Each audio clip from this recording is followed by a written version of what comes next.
कोई छोटी सी बालिका वो रोज पत्र भेजती जगन्नाथ जी को, तो जगन्नाथ जी को कुछ और शब्द कह करके संबोधित करती। वो भैया मानती, उसके कोई भाई नहीं थे। वो कहती, हे जगन्नाथ जी आप मेरे भाई हो। तो बोले रोज पत्र भेजती महाप्रभु जी को कि रक्षाबंधन पे मैं आऊंगी, मेरी अवस्था अभी केवल 5 साल की है और मैं आपसे कभी मिली नहीं हूँ। मैंने केवल माता जी से आपके बारे में सुना है और मैं आऊंगी जगन्नाथपुरी, रक्षाबंधन वाले दिन आऊंगी, राखी लेकर के आऊंगी। हे जगह तुम मेरे हाथ से राखी पहनोगे ना?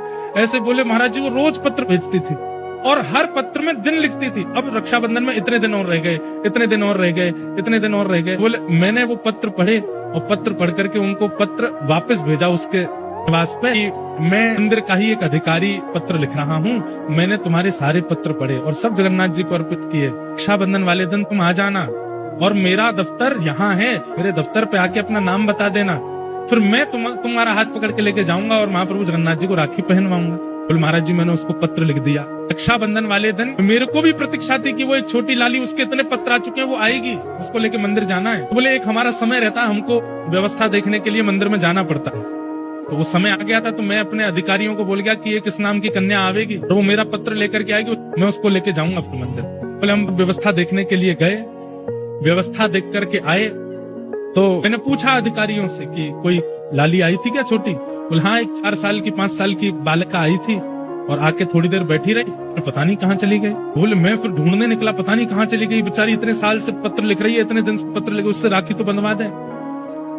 तो मैं जैसे ही दफ्तर से बाहर निकला वो आ रही थी, तो मैंने उससे कहा तुम वही लाली हो जो पत्र लिखती थी? उसका नाम पूछा तो बोले हाँ मैं वही हूँ। तुम क्यों नहीं रुकी? चलो मैं तुम्हें मंदिर ले चलूं, राखी पहनवा दूं। बोले मैं तो राखी पहनाया ही जगन्नाथ जी को, तुम कैसे पहना के आ गए? बोले आप यहाँ थे नहीं, मैं आई तो मुझे किसी ने कहा कि आप तो अभी गए, थोड़ी देर बैठो। और पता नहीं कहाँ से एक भैया आए बाहर से और मेरा हाथ पकड़ के, गोरे चिट्टे भैया, बिल्कुल इतने गोरे। वो एडमिनिस्ट्रेशन वाले बोले मुझे लगा कि भाई हमारे उड़ीसा में सांवले होते हैं थोड़े, गोरा कौन आया? बोले गोरे चिट्टे आए और हाथ पकड़ के ले गए और बोले लो यहाँ पे राखी बांध दो और जगन्नाथ जी को राखी पहना दो। और बोले अंदर पहनवा करके आए।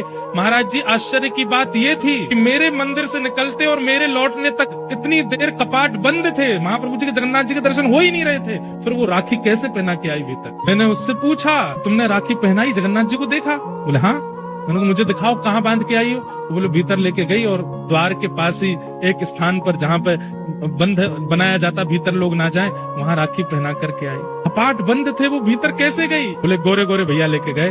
तो फिर मन में भाव आया कि श्री बलभद्र जी आए और आकर के लाली को लेके गए। बोले